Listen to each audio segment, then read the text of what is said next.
Hello everyone, this is GameBros64. I am back with another deck and gear setup for my Fire Wizard. This time it's going to be for level 130.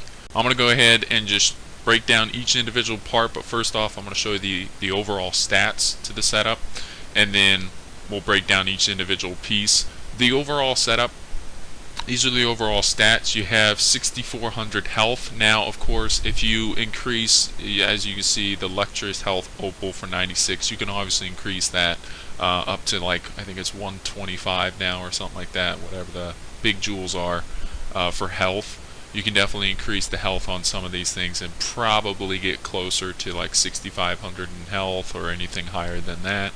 But you have 132 damage. Overall, so this is very nice. This can be upgraded. If you notice, just for those who are kind of experienced players with Fire Wizards, just from looking at my guy, I'm not riding on the Gulcher mount, so this can obviously be upgraded to the Gulcher mount and give me like another damage on it or something. And then you can also upgrade the dagger between the Darkmoor dagger or the Morgant dagger and upgrade a few more points there too. But 132 damage here, really incredibly high damage there. 23 armor piercing, so you're a little shy on the resist, but this is mainly just build up quick and hit quick. So I mean, quick guide kill or just set up real quick and do your damage. 35 accuracy, which is more than enough. You need 30 accuracy if you plan on using stuff like Raging Bowl or the new Scion tree or whatever it is. You need 30 accuracy. Even for, I think, the Fire Princess, can't even think of the name of it. I rarely ever. Yeah, so you need 30 here. This one you only need 25. This one you need 30. This one you need 30. And all the other ones you need 25. So the bigger spells you need 30 accuracy. So it's good to have 30 accuracy. Now I have 35 just in case I want to swap to another dagger, or if I just in the future world, if I want to start losing some accuracy and gaining in more stats, or if a mantle's thrown on me, that extra accuracy can kind of help me out, kind of power my spell. You're sitting at 837 crit, which is exactly max critical. 836 I thought was max crit, it's actually not, it's 99. 837 is exactly max critical, which is phenomenal. And then of course you have the 1% block rate, which big whoop-de-doo. But I'd like to tell you guys real quick, as I was questing in Empyrea Part 2, this 1% block rating went off a few times. Like a few times where it was like, holy crap, my 1% either saved me or I could live if it did crit on me. If the spell, whatever was being used on me, did crit on me, I'd still live. But the fact that the 1% actually did go off quite a few times is kind of surprising what 1% can actually do. Just side note there. 22 armor piercing, which is a bit low from all the other videos that I've posted about armor piercing, and that is because you're rocking your Crocopatcher hat or your Mally hood, and you're swapping over to the Paradox hood, which gives no armor piercing, and you'll see that when I show you the difference between the two hats. But this, I mean, the armor piercing is above 21, and that's the big thing, because if you have to power through stuff like Brace, I know Storm Titan resists the fire, plus when he throws Brace, getting over that Brace is pretty hard. And minions too, they throw Brace, and it's just minus 20, and it's good to have at least 21 so you can pierce the Brace and still do a whole lot of damage to them, as well as just resist in general. Most of the time people will have like 30 to 50 resist to whatever your school is, so it's good to have at least 20 on the gear, and then if you use stuff like Infallible, you can get an extra 20 off that and climb up to 40. So that's just very, very nice to have that extra as high as you possibly can with your armor piercing. 5% stun resist should be socketed in here. If you do not have 5% stun resist, I recommend getting it, because if you run Darkmoor and you use TC Conviction, let me see if I have it on me. Yes, here it is. 95% stun resist is off this card, so you're missing 5% stun resist. I highly recommend having 5% stun resist into your gear somewhere on any of the square sockets available to you through your amulet, through your wand, through your deck, if you run a deck with a square socket, or if you run a ring. with a square socket. Just somewhere try to put 5% stun resist if you get the jewel. Just the main reason in Darkmoor, if you have 95% stun resist and you're missing that 5%, you get stunned, even though you had conviction up and so does the rest of your teammates, it doesn't matter. If one person gets stunned, everybody gets stunned, unless someone else in like second slot, third slot, or fourth slot has 100%, then they're not stunned. If they have 99, you have 95, the person that got stunned with 95, it doesn't matter if you have 99%, you're automatically stunned. That's just the rules that KI put in the game. Whoever gets stunned, everybody gets stunned. Doesn't matter what their stun resist unless it's 100%. So just an important note there.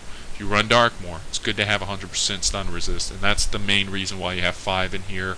And then, of course, the lucky chance that if you're questing in the world and someone does stun you, that 5% may go off and actually kind of block. So that's pretty nice. But we're going to go and continue on with the incoming. Incoming has to be high. For those people who like to have really good stats and don't focus on the resist so much, it's good to have high incoming, because if you're running with a group or someone that can heal you in some way, shape, or form, or maybe even just power links or links in general, or if you run with a healer of some sort, high incoming is really good, and it's the best you can possibly do to absorb more healing in, other than having sanctuary around you or giving your healer blades, which you're a fire wizard, you just set up, you hit, and you don't have to worry about throwing sanctuary or healing blades. That's the healer's job. So having that high incoming is just something else that can help you out, and also help out the healer by keeping you alive. So it's good to have high incoming. And then also square sockets, other square sockets, I recommend putting in incoming into those. At least one square socket for your stun resist, the rest go into incoming, just to get it really, really freaking high. Your pip conversion is 2%. It's not too high. Barely goes off for me, but it's something you can at least have. It's just the base there. Power pip chance is max, which is just perfect. You want max pips and you also want max accuracy. So your sustain is very nice. You don't have to worry about fizzling or pip failure, especially in quick guide kills. It's very important to have that. And then of course this is the new base. This is the new norm, essentially. 9 shadow pip. I think 125 and 120, it was like 6 and 7 shadow pip is usually what most people are running around. Now it is with the hat, with the boots, it is 9%. This is just the new norm for shadow pip. If you have less than 9, you could still be really good, but I think 9% is going to be the new norm when people realize the Paradox hood and the Paradox boots and how good and how well they work together for what they are. So now that I showed you each like the overall setup, we're going to go ahead and jump into each individual piece, and I'll show you exactly what each one does and why they both benefit and work so well together. The fire hood, the Paradox hood, you get this from Storm Titan. If you do not get it from Storm Titan, if you get enough of the reagents, you can actually craft a version just like this, just a different name. It takes a little bit more work crafting it, but you can craft it for those who don't like to farm Storm Titan, or for those who don't like to farm the, I think it's the Astral Grove. It's one of the dungeons before Storm Titan. You can also pick up the hat there. So this Storm hat is very useful. First, a side note, doesn't give you the armor piercing compared to stuff like Malastare or the Crocotopia hood. So that's a big note there, but you increase your power pip chance between the two, and then you also increase your accuracy, which hats really never give you accuracy except for the one in the crafted 96 hood. It's not the hood of the Desert Rains, that's the storm one. Whatever the fire one is in Chrysalis, that one gives you accuracy, but it didn't give you power pip chance. Now finally a hat gives you both, which is really, really good, because between the 125 fire boots and the 130 fire boots, they've been rotating between crit and accuracy, and so now you have a hat that gives you both, which is really good. The downside about this hat is it gives you no resist, and that's why you're seeing that 23 universal resist on this setup, is because of the hat. The hat gives no support whatsoever to resist, but it does give you really high damage, and not so much crit, but just real high damage, and that accuracy is very nice, plus 2 extra shad pip chance on top of the 2% you already had. So that's why you're slowly increasing past 5, 6, and then now you're up to 9 is partially because of the hat. So that's really nice there. And then of course high health. You go from 420 up to 704, which is really good for a fire wizard. Your Mally robe standard. I don't see anything better than this. I mean, you could go the Rattlebones robe, and you could even go the Light Brigade armor robe. I know it gives more resist, I know it gives more damage, and I know it gives you more critical, but the thing is, that sustain is very big. 18 accuracy for fire is really huge, considering that you only need 25 for most of your spells and you need 30 for bowl. You already have more than half that you need is on the robe alone, so that's really good. Plus you have a 9% already in there, which is basically like running a triangle socket power pip jewel in either your deck or your dagger, so that's just very nice there. This is a well-rounded setup, gives you extremely high damage, really good critical, power pip chance, and accuracy, plus really nice power shadow pip and critical, and just real high health. So this is a well-rounded piece of gear. I highly recommend running this just to further out the sustain, give you damage, give you that resist that you kind of need at certain fights, and yeah, this is just one of those that I really enjoy. But if you ever see yourself, if you want to go to a Rattlebones, or if you want to go to Light Brigade, definitely you can upgrade it for sure. It will increase your resist, your damage, and your crit for each upgrade that you go towards. Just know that your power pip chance and accuracy will get worse, and that could affect you from getting max accuracy and max power pip chance. The boots. Paradox boots. These boots are really good. Again, these boots are also dropped in Storm Titan or the same Astral Grove where you get the Paradox hood. These boots are really good in terms of critical, power pip chance, and damage. If you did the Kabbalist gear for 125, you'd notice the real only difference in this, the big difference, is accuracy to power pip chance, and that's where I was saying earlier is there's always been a struggle between 120 boots to 130 boots. Is do you either go accuracy or do you go power pip chance, and what do you need on your boots? And so that's why the hat works really well here, is because from the Kabbalist boots you're losing accuracy, losing about 5% accuracy to gain 9 power pip chance, but you need that power pip chance, but you also want the 5 accuracy from the Kabbalist boots. That's where this hat can come into play and give you 8 extra accuracy that the boots don't give you, and so that's why these two pieces work really well together. You just need to note that this one gives really high crit, and the hat gives you lower crit than your Mally hat. So that's where you got to kind of go into crit jewels or more critical on your pet. The wand, unfortunately, is kind of a pay-to-win game.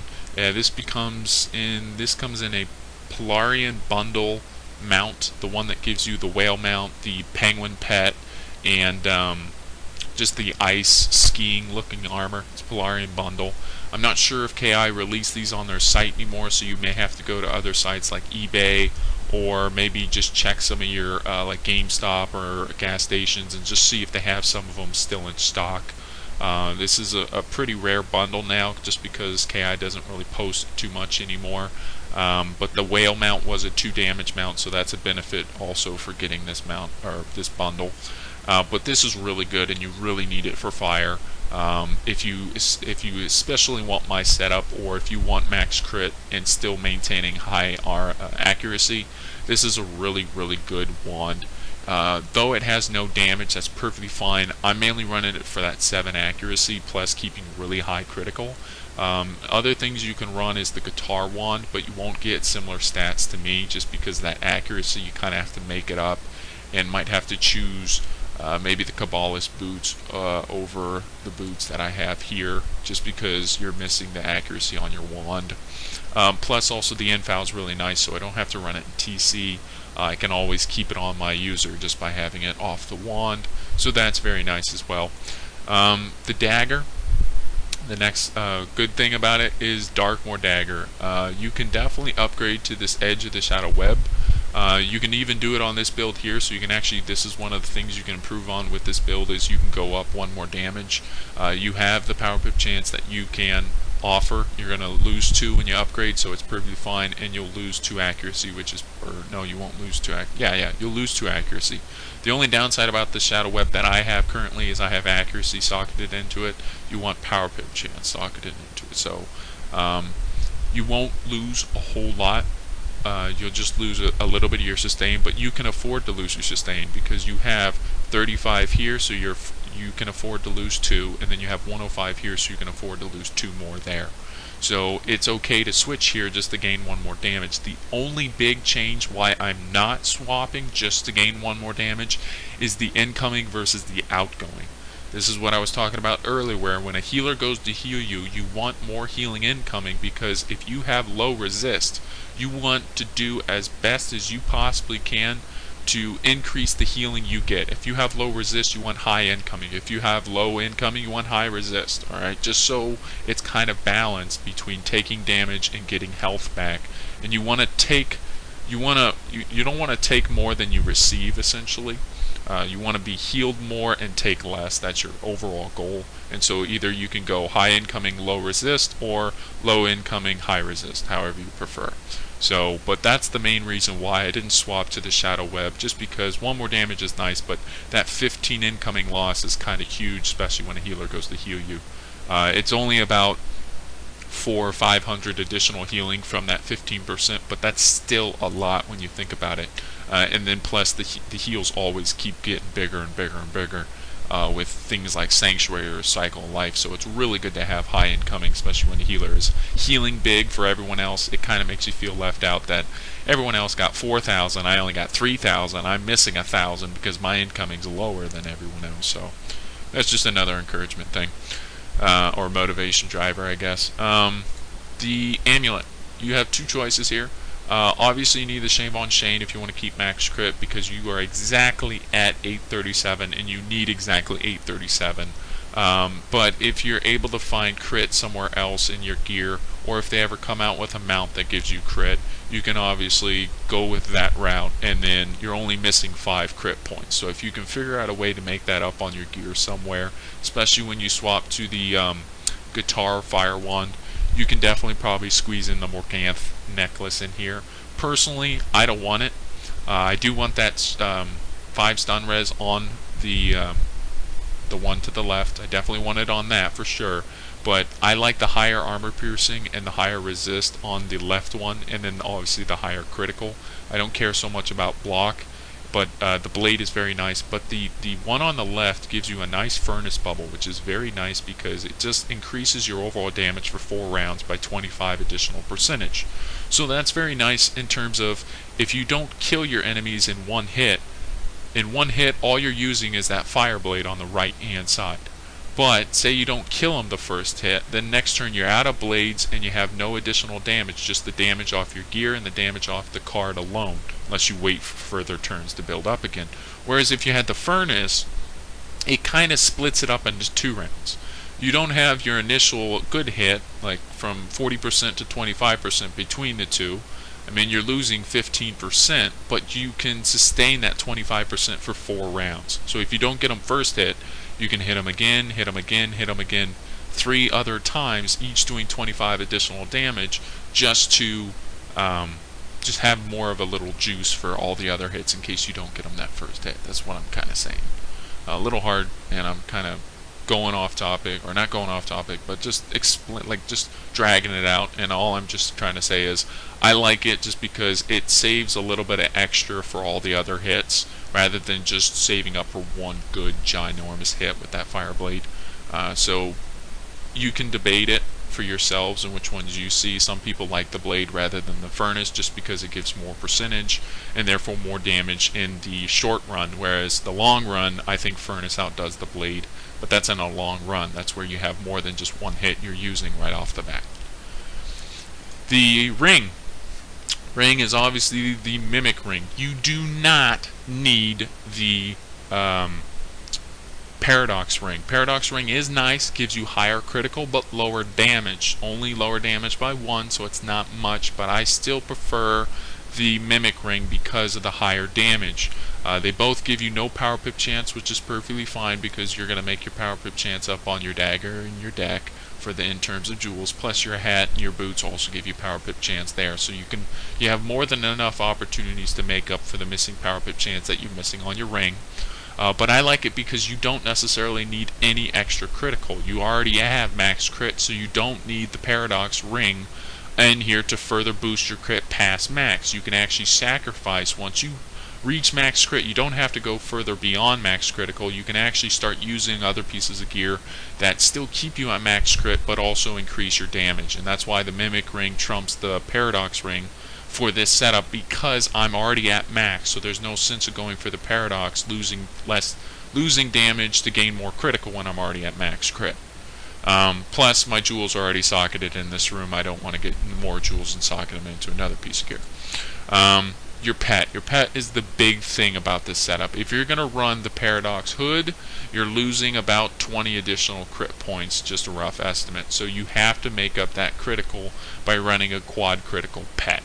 Also, you're not running the guitar wand, and so the difference between the guitar wand and this wand is about 20 or 30 critical, so that's why you're also running a quad critical pet. It's okay, you're losing damage, that's perfectly fine. I know you're losing about 6 additional damage if you're running a triple, so that's perfectly fine, but you're already sitting at 132 damage. This is insane for a fire wizard to keep these awesome stats and relatively high armor piercing with 132 damage. So obviously you can go higher if you want, but you're going to have to eventually reach a point where you want more damage or more critical, and if you go for higher damage you're going to lose critical, or if you go higher critical you're going to lose damage. And that's the whole give or take kind of situation. You have to decide for yourself. Obviously you want a pet with a blade. It's very nice to have a pet with a blade. I also have a pet with a meteor for those who like to low level quest and they just want a really good starting pet. Though I recommend something like this one where you have resist and a fairy for a low level questing. It's also very nice. Some people just like the extra crit, especially later on once they get better gear. And then of course the meteor is always really nice because it's 100% cast. Even though I don't really use it at all in the upper worlds, it's really good early on just because it's 100% accuracy. So I can show you up close. 100% accuracy, does about almost 400 damage, which is real nice, and it only does 4 pips. So it's just a really nice, good low level hit before you get Meteor at level 22 or Dragon at level 48 or Raging Bull or anything like that. It's just a good early on hit that you can get real early just because your pet is that cool. Plus the power link is pretty nice for healing if you ever have to use that. The mount is the Battle Mage mount. This gives 2 damage. Now if you have the whale mount you can get another 2 damage there once you buy the Polarian bundle and you get this wand off of it. I might also remind you that this is 110 wand, so I'm sure if the Polarian bundle you purchase it, you could probably get a 120 wand by now, or even a 130 wand by now. So I don't know the stats on those, but it's kind of tempting. If that bundle ever releases, I might buy one just to see if there is a 120 and 130 version of this wand. But anywho, back to the mount. Best mount in the game is the Gulcher mount with 3 damage. If you feel like risking $40 worth of crowns on just to go for the Gulcher mount, go for it. You might end up with the balance mount, which is still fine, gives you 2 universal damage. However, there is a chance that you won't get any of the Gulchers that you want with $40 worth of crowns, and so at that point you should have realized I should have just spent $40 for a bundle like the Battle Mage bundle and got this mount as a given. So it's just some people they're good with packs, other people they're not good with packs, so it's just all about that risk of the $40 that either buy the bundle, spend 40 and get it, or spend 40 on crowns, open up a bunch of packs and hopefully get the Gulcher mount for just 1 more damage. So you just kind of have to choose where you want to settle and where you draw the line. If you don't get any mount, this is just another thing, if you don't get any mount that gives you any damage whatsoever, get a mount that does give you something, whether it's outgoing, power pip chance, accuracy. There's none for crit, there's none for resist, there's armor piercing off the crystal pony. I mean, just anything that gives you stats. The mini mammoth, I mean, you don't buy it in Crown Store, it's 10,000, go farm it, but anything that gives you stats plus movement speed is better than nothing that gives you just movement speed. You know, you want to kind of help out your wizard in some way, shape, or form, and that's obviously by having a mount that gives you some kind of benefit or some kind of usefulness other than movement speed. And then if you want it to look cool, I guess that's another reason too. But most cool mounts don't give you any stats. They just give you a cool look with maybe higher movement speed or something. That's about it. So you got to be picky sometimes, but mounts, better, higher damage. I don't care how ugly and how big this thing is. It gives me better stats. I'm gonna go for it. The deck. The deck is the new Paradox deck. This is the best deck in the game in terms of critical, and mainly the downside about this deck is the max copies. I've heard a lot of people already complain from the Rasputin copies or the Omen deck, or not the Omen deck, and the Omen deck and the Rasputin deck. They give higher max copies and they give you higher max school copies. So that's the downside about this. For in terms of like PvP or anything, you're running out of copies for your deck, and you're running out, I think sideboard as well is also down on that as well. But anywho, higher critical, and for me, my deck is always short. I've already showed you when I was showing you off the meteor. This is my usual generic setup for my Fire Wizard. I don't even use Tri-Blades because I run with a group and I expect my group to support me with Tri-Blades. And then most of the time I don't even need Tri-Blades, because if I can get 2 or 3 blades up on me and I go critical with a Fire Dragon, with this setup, I'm guaranteed to hit anywhere from 5 to 10k. With the crit landing, of course. Without the crit landing, it's going to be like a 2 or 3k hit, which is no problem. It's still a very good hit. So that's just why I like to run my single blades, and because it costs no pips, I build my pips quicker. I don't have to worry about getting new pips because I have a 100% chance, so I'm always guaranteed a power pip. And then also, in case I ever have to use a power pip, hopefully pip conversion comes in and splits it up and gives me an extra pip on the return. So anywho, but the deck is the Paradox deck, which is also Storm Titan. This is the only way you can get the deck is from Storm Titan, or what is is not the one, I think it's called Elemental Forest, not Astral Grove. It's the one after Astral Grove and the one before the Grimm Brothers. I think it's that middle one right there where you fight some bug creature or something like that. You can get the deck there, I'm thinking, or just farm Storm Titan and try to get the deck from that. But anywho, guys, that's the overall setup for this crit. Then I'm going to show you a nice, beautiful setup for survival.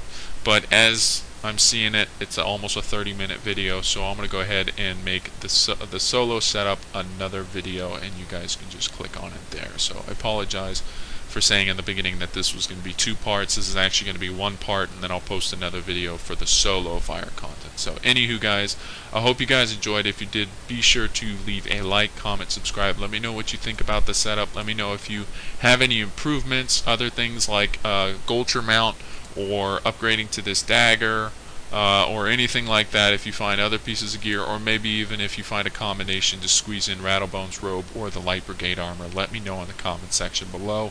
I'd love to hear what you guys say and offer and stuff like that. And so there's a lot of gear out there that I don't know, so it's really good that we all share, and we just try to work at this together as a team to make the best Fire Wizard as possible. So anywho, guys, that's the end of this group setup, critical Fire Wizard with insane stats. Hope you guys enjoy, and I'll see you guys in another video.